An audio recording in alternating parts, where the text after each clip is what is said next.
শোনো,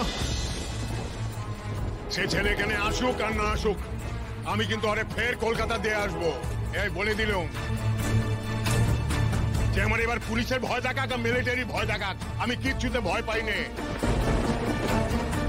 কিন্তু মেয়ের বাড়িতে বসে এরকম কুকীর্তি করে আমি মেনে নেব না বলে দিচ্ছি। রাজু যে ওইভাবে বেরিয়ে গেল গেল বলো তো? হ্যাঁ গো, সে কি কাজ খুঁজতে গেল নাকি? সে কি কাজ পারে নাকি? হ্যাঁ, ওকে কখনো মাঠে ঘাটে কাজ করেছে? এদিকে তো ওইসবই কাজ।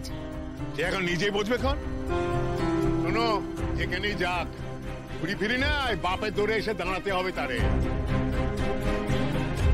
কি হয়েছে বলো দিনি? প্রতিদিন মাটিতে পা দিয়ে চলতে তো দেনি, তারে নিজের মতো করে মানুষ করেছি।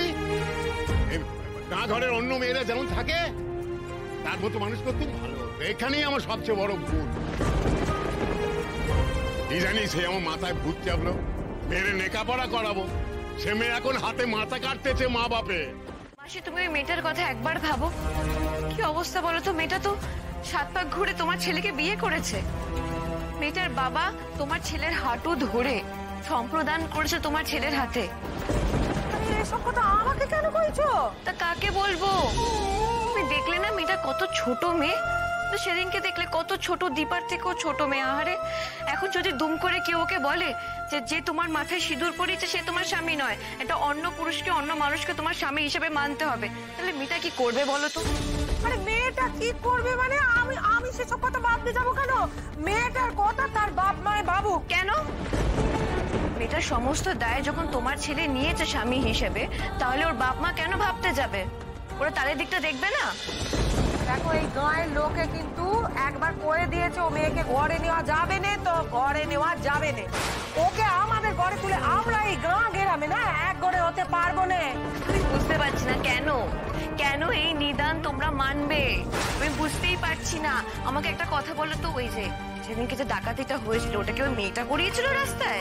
তা তো নয়, মেয়েটার কোনো দোষ নেই। ওই রাস্তায় ডাকাতি হওয়ার জন্য একমাত্র দোষ পুলিশের, যে দেশের নিরাপত্তার দিকটা দেখে। আমি বুঝতে পারছি না। আমি তো অনেকবার শুনেছি যে ওই রাস্তাতে মাঝে মাঝেই ডাকাত পড়ে, ওই রাস্তায় কেন পুলিশ থাকে না, বা ওই রাস্তা দিয়ে যে বাসগুলো যায় সেখানে লাঠিসোঁটা নিয়ে লোক থাকে না। মাসি, তোমরাও তো জানতে এই ডাকাতির ব্যাপারে, তাহলে কেন ওই রাতেই তোমরা বর কনেকে আসতে বলেছিলে ওই রাস্তা দিয়ে, আর সেই কথাটা লাজুর বাড়িতে রাজি হয়ে গেছিল? আমাকে কেন এইসব বলছো? আমি কি ঠিক করেছিলাম এসব কিছু নাকি? আর দেখো, ওই পথ ছাড়া আমাদের এই গ্রামে আসার অন্য কোনো পথ নেই বাপু। আচ্ছা বেশ, আর যা যা বলছি তা করবো, দেখে রেখো। সে দেখা যাবে কোনে, তুমি মন দিয়ে তোমার কাজ করো তো দেখি।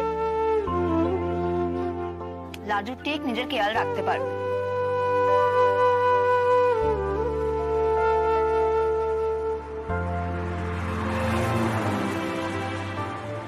আমার ভাল লাগছে না লাজু, তুমি এইভাবে কষ্ট সহ্য করে আছো, সেটা আমার দেখতে মোটেও ভাল লাগছে না। প্লিজ লাজু, আমার কাছে চলে এসো।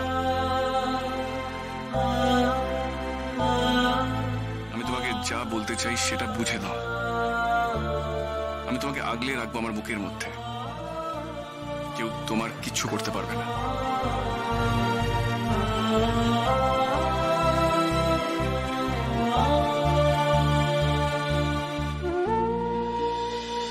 লাজু, তাই মেশো ওকে সঙ্গে করে কাজে নিয়ে গেছে।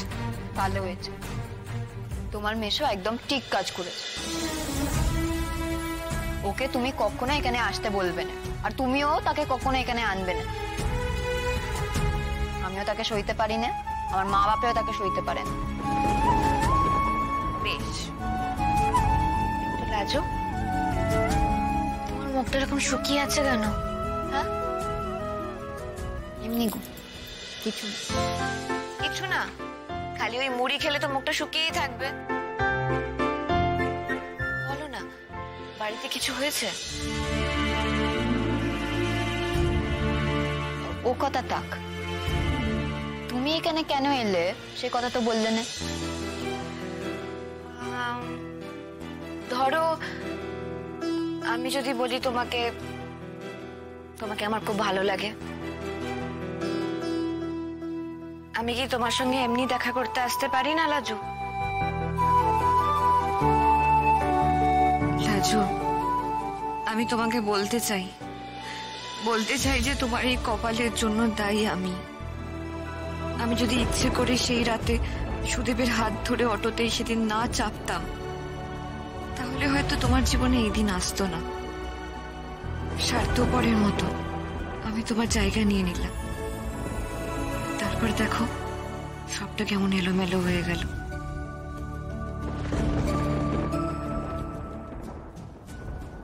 আমাকে তোমার ভালো লেগেছে কেন? তুমি কেমন সুন্দর শহরের মেয়ে, আর আমি একটা সাধারণ গ্রামের মেয়ে। আমার মধ্যে ভালো লাগার মতো কি পেলে? শহরের মানুষদের আমাদের মতন মেয়েদের পছন্দ হয় নাকি? রাজু, এ কি কথা বলছো তুমি? আমার তো মনে হয় না তুমি একটা সাধারণ মেয়ে। দ্বিতীয়ত, কি গ্রামের মেয়ে বা কি শহরের মেয়ে সে দিয়ে মানুষ বিচার করা যায় নাকি? পরে গো, পরে। আমি কিছু শহরের মানুষদের চিনি যারা এমন করে। যাক, ও কথা না। আসলে আমার থেকে তুমি অনেক আলাদা কিনা সেটাই বলছি। আচ্ছা, তোমার কিন্তু বেশ বুদ্ধি আছে। আচ্ছা, তাই নাকি?